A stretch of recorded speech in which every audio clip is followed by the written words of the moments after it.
प्रेमानंदे। जय ओम विष्णुपाद परमहंस परिव्राजकाचार्य अष्टोत्तर शुद्ध Shri Shrimad divine grace अभय चरणारविंद भक्ति वेदांत स्वामी श्रील प्रभुपाद की नित्य लीला प्रविष्टोम विष्णुपाद परमहंस परिव्राजकाचार्य अष्टोत्तर शुद्ध श्री श्रीमद् डिवाइन ग्रेस श्रील भक्ति सिद्धांत सरस्वती गोस्वामी जगत गुरु श्रील प्रभुपाद की ब्रह्म मध्व गौड़ीय संप्रदाय आचार्य गुरुवर की नामाचार्य श्री हरिदास ठाकुर की ग्रंथराज श्रीमद् भागवतम की ग्रंथराज श्रीमद् भागवतम की श्रील प्रभुपाद की गौर प्रेमानंदे।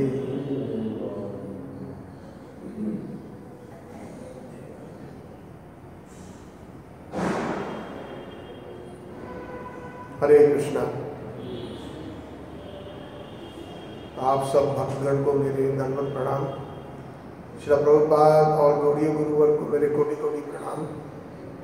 आज की जो क्रम संख्या है श्रीमद् भागवतम से स्कंद नंबर 6 अध्याय 3 और जो बोर्ड के ऊपर शायद जो श्लोक लिखा है नंबर 4 है, लेकिन उसके पहले नंबर 2 और 3 उसमें तात्पर्य नहीं है, फिर भी मैं उसको पढ़ लूँगा और फिर चौथे श्लोक जो ऊपर है उसका हम सब लोग मिलकर के उच्चारण करेंगे। तो दूसरे नंबर का जो श्लोक है आज वो है यमस्य देवस्य नादंडवीरी नादंडभंगः कुष्ठाचरस्य श्रुतपूर्वयासे एतान् मुने वृश्चति लोक संशयम् नाही त्वदन्या इति में विनिश्चितम्। अनुवाद श्रील प्रभुपाद द्वारा श्रील प्रभुपाद जी की। हे ऋषि, इसके पूर्व यह कहीं भी सुनाई नहीं पड़ा कि यमराज के आदेश का उल्लंघन हुआ हो। इसीलिए मैं सोचता हूँ कि लोगों को इस पर संदेह होगा जिसका अनुकूलन अन्य कोई नहीं अपितु आप ही कर सकते हैं। क्योंकि ऐसी मेरी धारणा है, इसीलिए कृपा करके इन घटनाओं के कारण की व्याख्या करें। तीसरे नंबर का श्लोक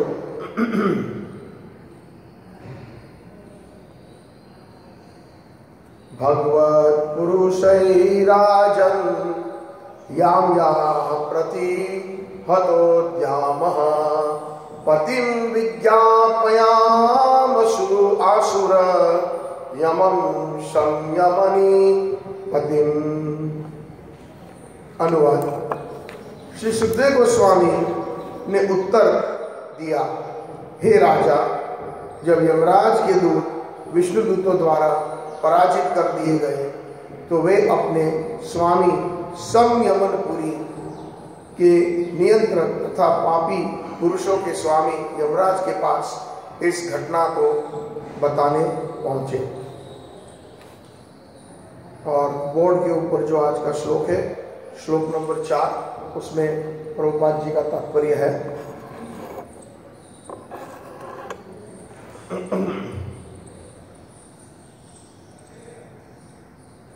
यम दूता ऊचुः यम दूता ऊचुः कति सन्ति शास्त्रातारो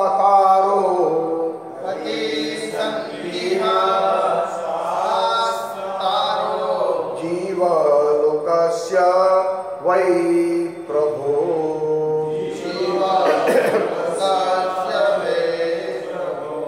त्रैवेद्यं कुर्वन्तः कर्म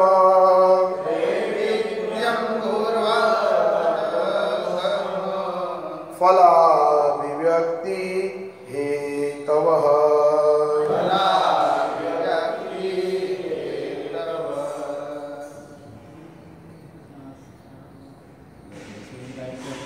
ठीक है। श्री यमदूत ऊचुः कति सन्ति शाश्वतारो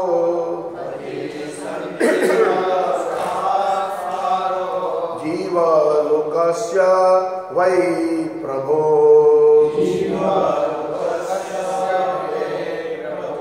त्रैवेद्यं कुर्वता कर्म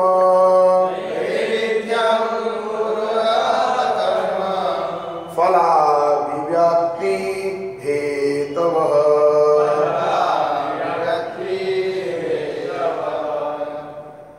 यं दूता ऊचुः कति सन्ति शाश्वतारो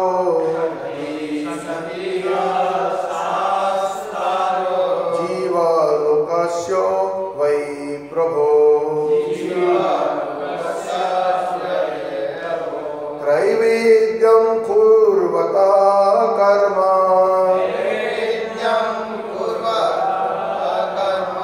फलाभिव्यक्ति हेतवः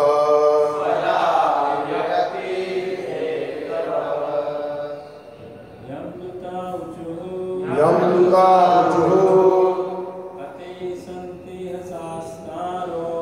कति सन्ति शास्तारो जीवलोकस्य वै प्रभो त्रैविध्यं कुर्वता कर्म फलाभिव्यक्ति हेतवः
माता जी यं दूता ऊचुः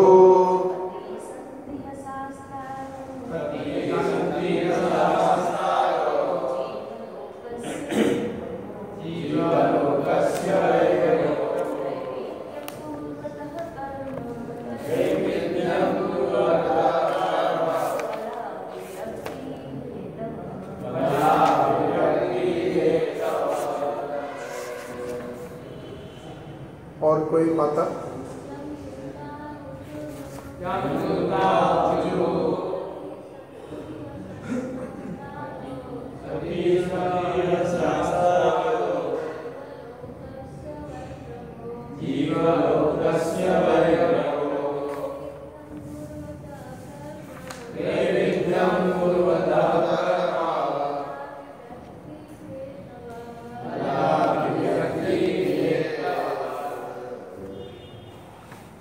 शब्द अनुवाद यमदूत ऊचुः यमराज के दूतों ने कहा कति कितने संति है इस जगत में शास्तारः नियंत्रक या शासक जीवलोकस्य इस भौतिक जगत के वही निसंदेह प्रभो हे स्वामी त्रैविध्यम प्रकृति के 3 गुणों से के अधीन कुर्वतः करते हुए कर्म फलों की अभिव्यक्ति के हेतु कारण अनुवाद श्रील प्रभुपाद द्वारा। श्रील प्रभुपाद जी की। यमदूतों ने कहा, हे प्रभु, इस जगत के कितने नियंत्रक या शासक है। प्रकृति के 3 गुणों सतो रजो तथा तमो गुणों के अधीन संपन्न कर्मों के विविध फलों को प्रकट करने के लिए कितने कारण उत्तरदायी है। तात्पर्य श्री प्रभुपाद द्वारा। श्री प्रभुपाद जी की जय। श्री विश्वनाथ चक्रवर्ती ठाकुर कहते हैं कि वे यमदूत इतने निराश थे कि उन्होंने प्रायः क्रुद्ध होकर अपने स्वामी से पूछा कि क्या उनके अतिरिक्त कोई और स्वामी है। यही नहीं, क्योंकि यमदूत पराजित किए जा चुके थे और उनका स्वामी उनकी रक्षा नहीं कर सका था। अतः वे यह कहना चाह रहे थे कि उन्हें ऐसे स्वामी की सेवकाई करने की आवश्यकता नहीं है। यदि कोई सेवक बिना पराजित हुए अपने स्वामी के आदेशों को पूरा नहीं कर सकता तो ऐसे शक्तिहीन स्वामी की सेवा करने से क्या लाभ। ओम अज्ञानतिमिरान्धस्य ज्ञानाञ्जनशलाकया चक्षुरुन्मिलितं येन तस्मै श्रीगुरवे नमः। वाञ्छाकल्पतरुभ्यश्च कृपा सिन्धुभ्यैव च पतितानां पावनेभ्यो वैष्णवेभ्यो नमो नमः। नारायणं नमस्कृत्यं नरं चैव नरोत्तमं देवीं सरस्वतीं व्यासं ततो जयोदीरये। शृण्वन्ता स्वकथा कृष्णा पुण्यश्रवणकीर्तनं हृदि अन्तस्थभद्राणि विदुनोति सुहृत्सतां। नष्टप्रायेषु भद्रेषु नित्यं भागवत सेवया भगवती उत्तम श्लोके भक्तिर्भवती नैष्टिकी। आराध्यो भगवान् व्रजेश तनयस् तद्धाम वृन्दावनं रम्या काचिदुपासना व्रजवधूवर्गेण तया कल्पिता। श्रीमद्भागवत पुराणमलं प्रेम पुमार्थो महान् श्री चैतन्य महाप्रभुर्मतैदं नायत्रयाग्रह परः। ग्रंथराज श्रीमद् भागवतम की पतित पावन निताय गौर सुंदर की, श्री श्री राधा श्याम सुंदर जी की, जगन्नाथ बलदेव सुभद्रा महारानी की, परम पूजनीय श्रीला प्रभुपाद जी की, ब्रह्मभद्र गौड़ीय संप्रदाय आचार्य गुरुवर की बहुत प्रेमानंदे। तो पुनः आप सबके चरणों में दंडवत प्रणाम। प्रभुपाद जी आचार्यों के दंडवत प्रणाम, उनको कोटि कोटि। और मेरे मुख से ऐसी वाणी निकले जिससे वैष्णव प्रसन्न हो, प्रभुपाद जी और हमारे आचार्य प्रसन्न हो।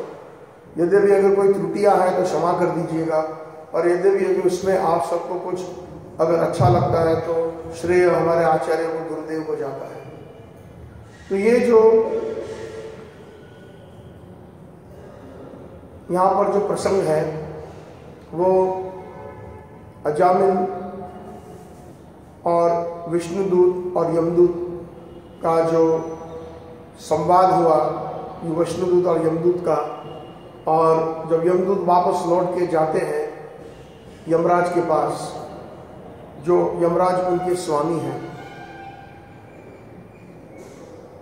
कई लोग शायद भागवत क्लास में उनकी क्रम अनुसार होते नहीं है, तो थोड़ा सा संक्षेप में हम अजामिल की थोड़ी व्याख्या कर देते हैं ताकि इसमें आगे एक आप जोड़ सकते हो। अजामिल एक ब्राह्मण था जो कन्नौज निवासी था। कन्नौज के वैसे इत्तर बहुत ही प्रख्यात है, प्रसिद्ध है। ठाकुर जी को जो इत्तर लगते हैं, जो ओरिजिनल, जो बढ़िया मिलते हैं, वो कन्नौज से मिलते हैं। तो ब्राह्मण पुत्र होने के नाते उन्होंने अपनी बहुत ही अच्छी अपने पिता की सेवा करी। पिता के आज्ञा अनुसार वो हर सुबह तुलसी आदि फूल आदि जाता था बाजार में लेने। और एक दिन जब वो वापस आ रहा था, ये अजामिल बहुत एक नवयुवक था, तो उसने एक वेश्या को देखा और वेश्या से बड़ा आकर्षित हो गया। आकर्षित होने से वो घर लौटा नहीं, और घर ना लौटने पर वेश्या के साथ संग करने लगा। और वेश्या का अगर किसी को संग करना है तो आप तो जानते हो कि वो पैसे के अलावा वो किसी की सगी नहीं है, पैसा ही सब कुछ है उनके लिए। तो उसका संग जारी रखने के लिए अजामिल को पैसे की आवश्यकता पड़ी, और पैसों की आवश्यकता पड़ने के कारण वो घर तो नहीं जा सकता था, बड़ा लज्जित था। तो उसने गलत काम करना शुरू कर दिया, डकैती, चोरी, लोगों से मांगना, झूठ बोल करके काफ़ी उन्होंने गलत काम किए। और ऐसे करके वो वेश्या का संग करते रहा। वेश्या से उसको 10 पुत्र उत्पन्न हुए, और जो 10वां पुत्र था उसका नाम कुछ वैष्णव की कृपा से वेश्या ने कुछ सेवा करी थी, कुछ सुकृति उसकी बनी थी। तो उन्होंने कहा था कि बेटे, जब वो गर्भवती थी, या आपका जो होगा वो पुत्र होगा और उसका नाम नारायण रखना। उस समय अजामिल घर पर नहीं थे, वो अपनी लूटफाट डकैती जो भी करना था वो करने गए थे। जब वो लौटे तब वैश्या ने कहा कि ऐसे ऐसे साधु संत आए थे घर, और उन्होंने हमें कहा कि हमें पुत्र होने वाला है, और उन्होंने ये कहा कि नारायण उसका नाम रख लेना। अब ये ब्राह्मण पुत्र जो था पहले इतना वरिष्ठ श्रेष्ठ, उसने कहा कि हाँ तुम्हारी मर्जी, जो रखना है रख लो। अब 10वें पुत्र का जन्म हुआ, उसका नाम नारायण रखा। जन्म होने के बाद ये पुत्र शिशु था, अभी छोटा ही था, और अपने घुटनों के बल अपने घर के अंदर, घर के आंगन में और घर के अंदर घुटनों के बल घूम रहा था, घूम फिर रहा था। तो एक दिन अचानक ऐसा हुआ कि अजामिल अपने शैया कक्ष में लेटा हुआ था, और जो है उसकी वृद्ध अवस्था आ गई थी, और उसकी मृत्यु का समय आ चुका था। और उसी समय जब मृत्यु का समय आया तो उसने देखा कि एक बहुत ही 3-4 यमदूत आए और उसको ले जाना चाहा। यमदूत का बहुत ही भयानक वर्णन करते हैं, इस भागवत में भी दिया है और गरुड़ पुराण में भी। और जब कोई पापी होता है, जिसका पाप का घड़ा पुण्य के घड़े से बढ़ जाता है, तो उसको नरक की यातना भुगतनी पड़ती है। तो जब उस समय अंत काल में गरुड़ पुराण कहता है कि यद्यपि अगर आप किसी को देखो वो भयभीत होता है, जैसे अजामिल भयभीत हुआ, उसकी आंखें बड़ी हो गई, फट गई, और उसने कहते हैं कि मल मूत्र आदि त्यागा, क्योंकि इतना भयानक दृश्य था। जब आप किसी बच्चे को भी भयानक दृश्य देखे, इवन बड़े लोग भी अगर कोई भयानक दृश्य या ऐसी डरावनी चीज देखे तो वो भी मल और मूत्र त्याग देता है। तो यमदूतों को देख करके अजामिल बहुत डर गया, और डर करके उसका बच्चा जो फर्श पे खेल रहा था उसको पुकारा, चीखा नारायण, क्योंकि घर में जो भी होता है उसी का नाम हम लेते हैं, ये हमारी आसक्ति होती है। तो जब उसने नारायण का नाम लिया, यमदूत उसको फांस के लेके जाने वाले थे, उसके जीव को निकाल करके, तब उतने में 4 विष्णुदूत आए और उन्होंने यमदूतों को रोका। अब यमदूत और विष्णुदूत के बीच में एक बहुत सुंदर वार्तालाप संवाद होता है। विष्णुदूत, इसका संक्षेप में ये हम बताएं कि इसका संक्षेप यह है कि यमदूत जो है विष्णुदूत से कहते हैं कि भैया हमारा अधिकार है इस जीव के ऊपर, क्योंकि अगर आप देखो हमारे पास बहुत लंबी लिस्ट है इसके पाप कर्म की, और आपका कोई अधिकार नहीं है। ये हमारी आज्ञा है, हमारे जो स्वामी है यमराज की आज्ञा है, हमें उसको पकड़कर ले जाना है और उसको दंड होगा। हाँ, नरक के अंदर संयमनपुरी का यहाँ पर उन्होंने उल्लेख किया है। नरक के 7 नरक होते हैं, तल, सुतल, वितल, महातल, ऐसे करके रसातल, और लास्ट में जो है वो पाताल।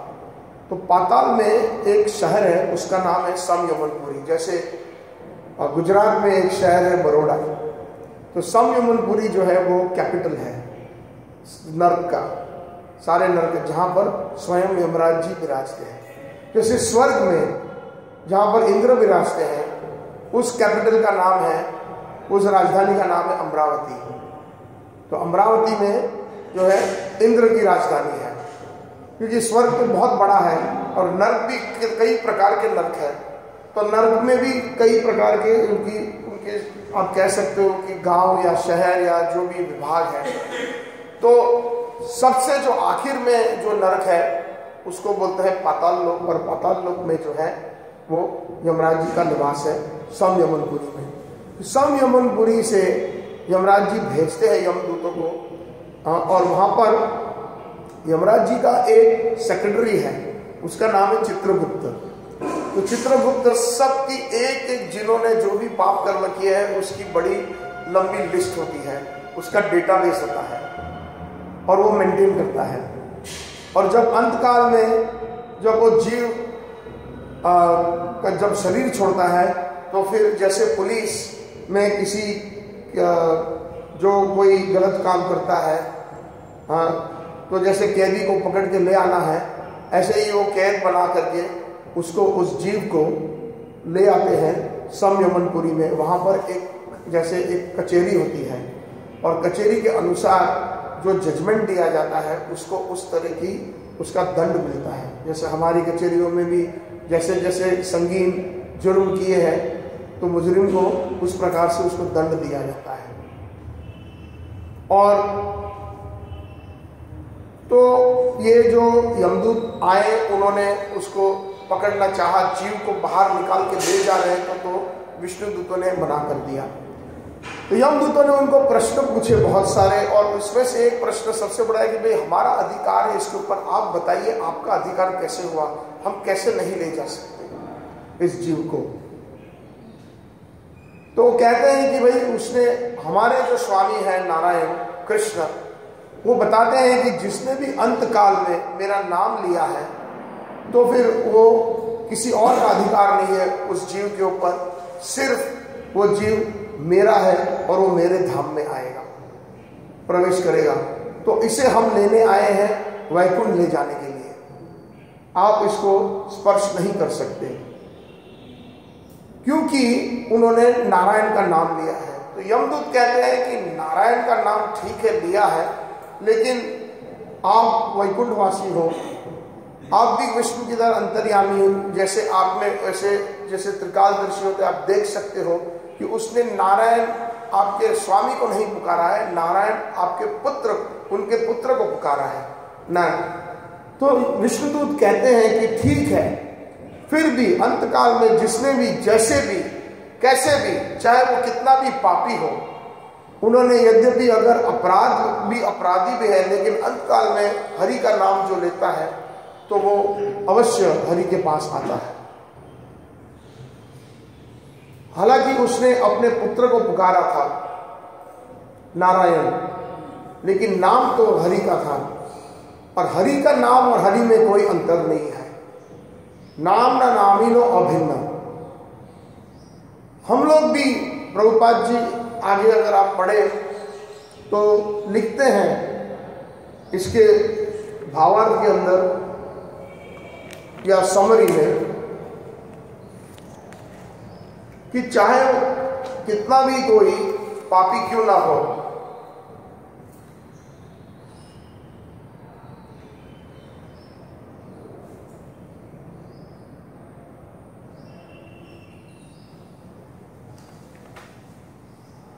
मैं 1 मिनट, ये बहुत इम्पोर्टेंट पॉइंट है इसलिए मैं इसको दोहराना चाहता हूँ।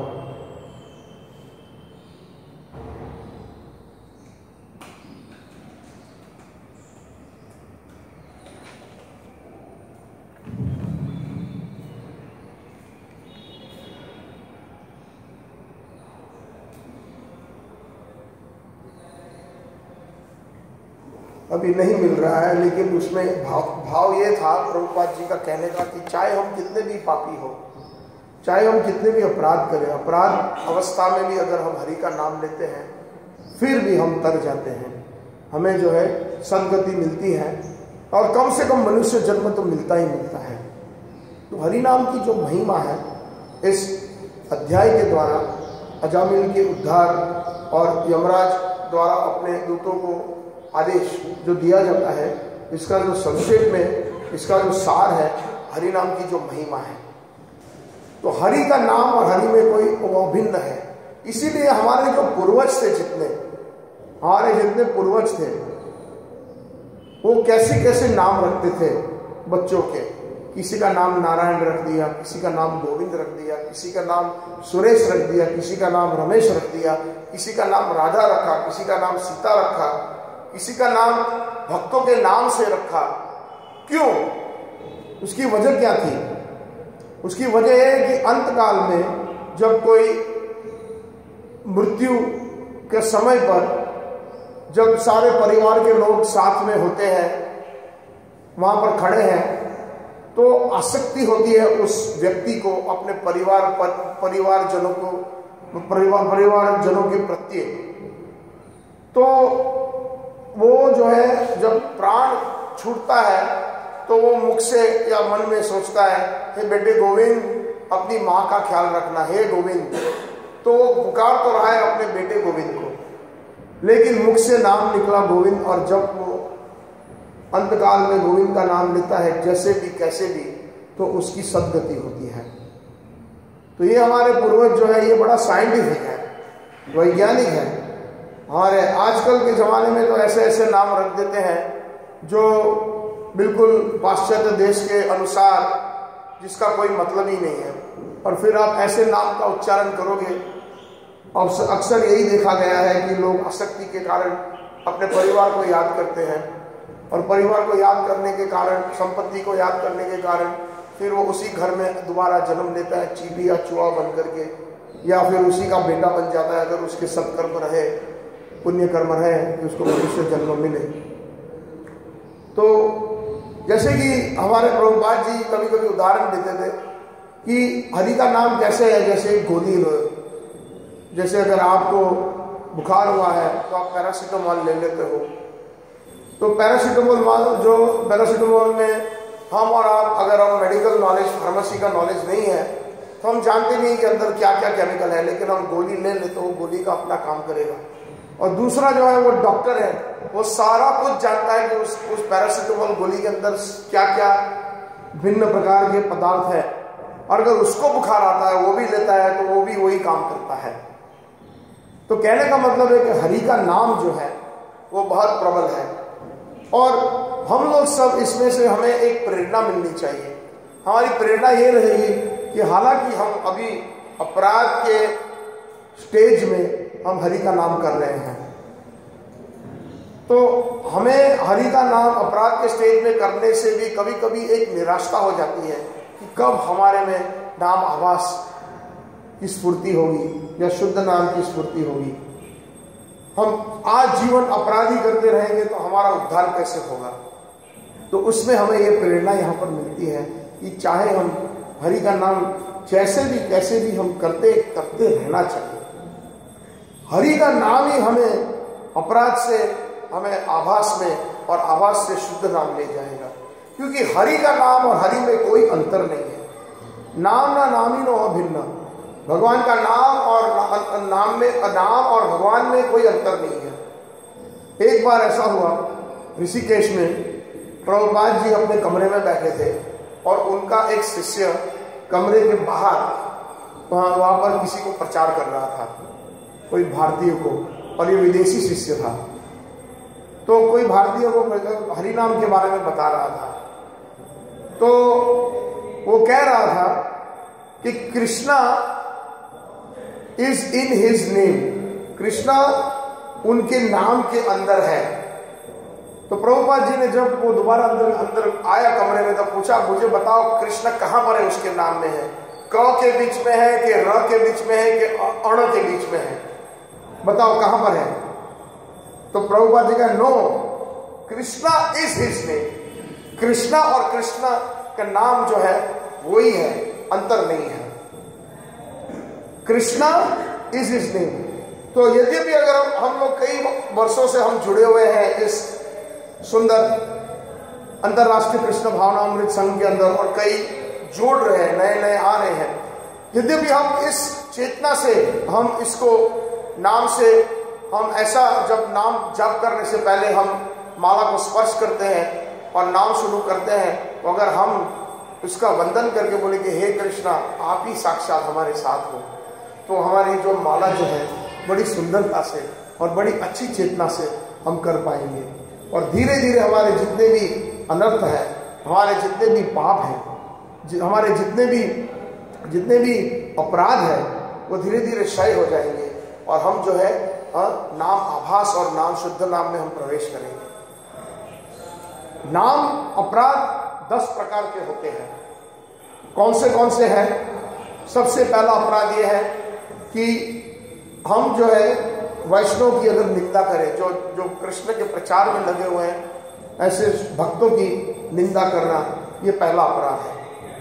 दूसरा अपराध यह है कि देवी देवताओं को कृष्ण के समान उनकी तुलना करना, हाँ, विष्णु या कृष्ण के समान उनकी तुलना करना।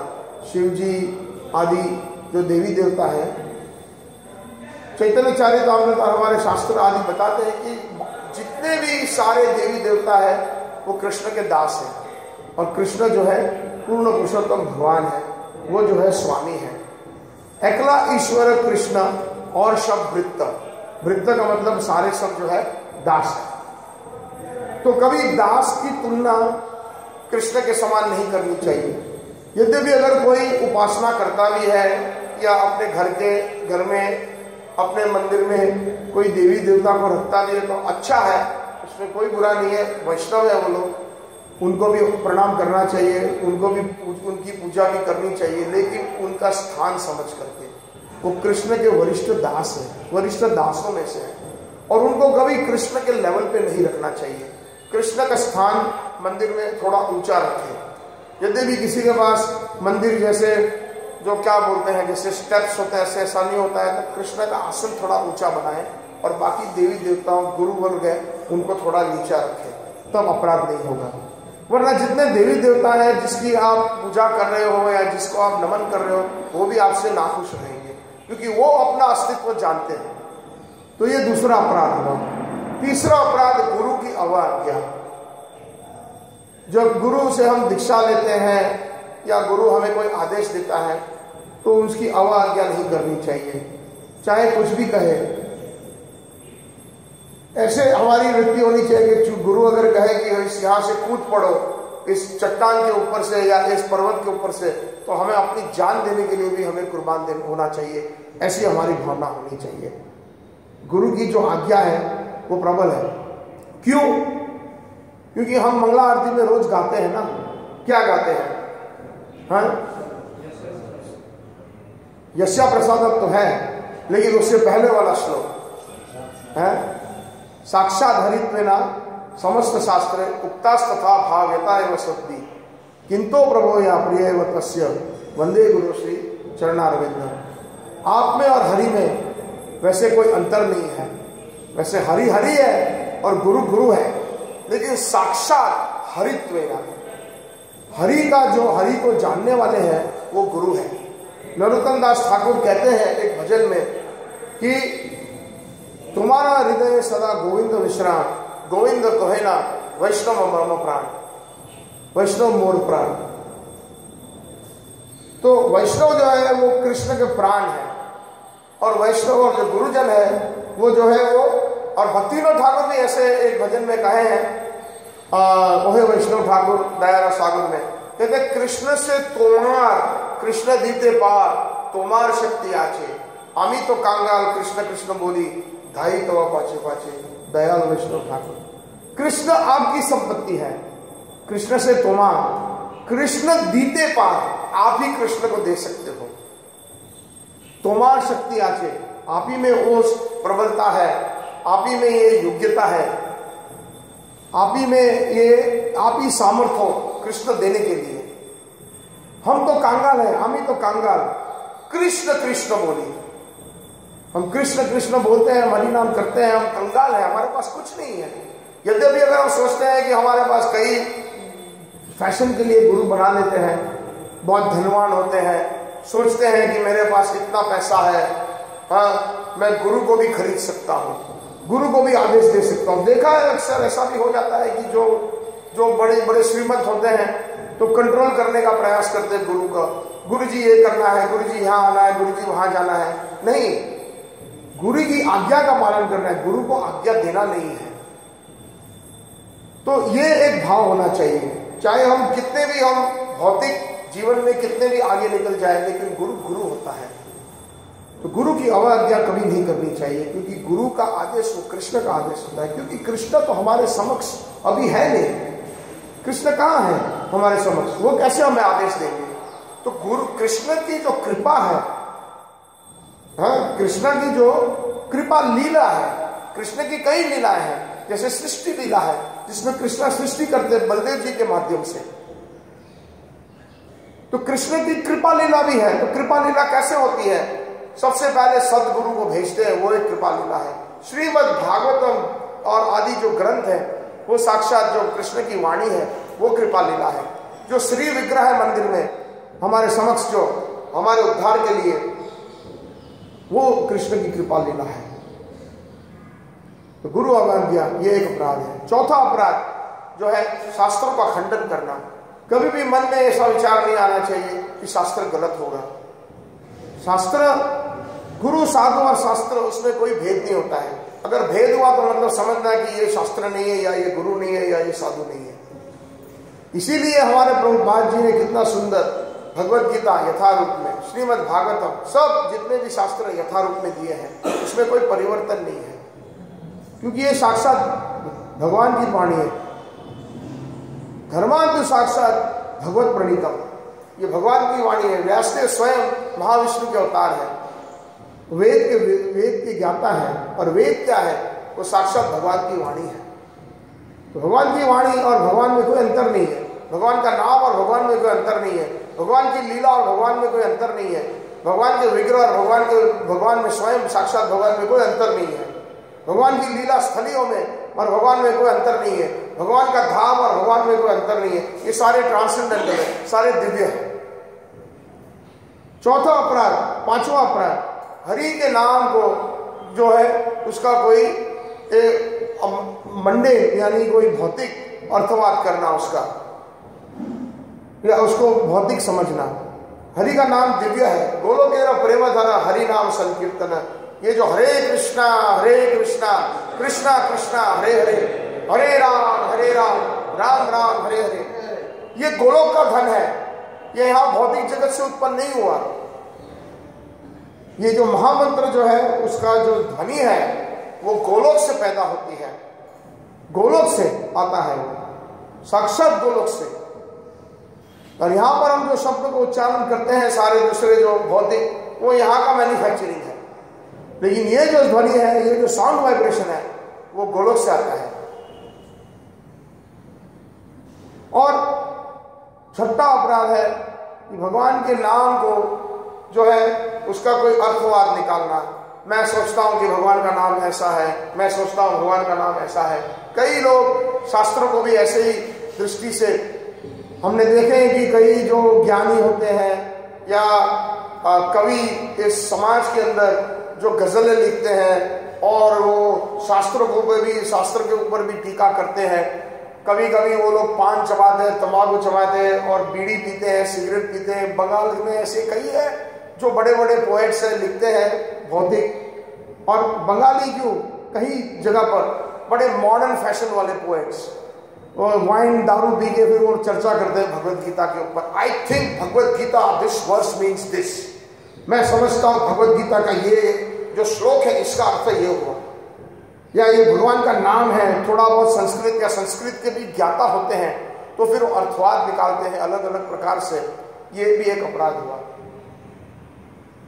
धर्मस्व तत्वम निहितम गुह्यम महाजन जैन गतसपंतः।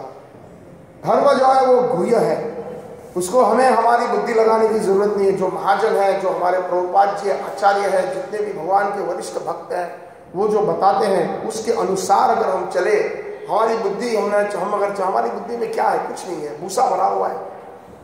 हम क्या, हमारे में तो कितने कितने डिफेक्ट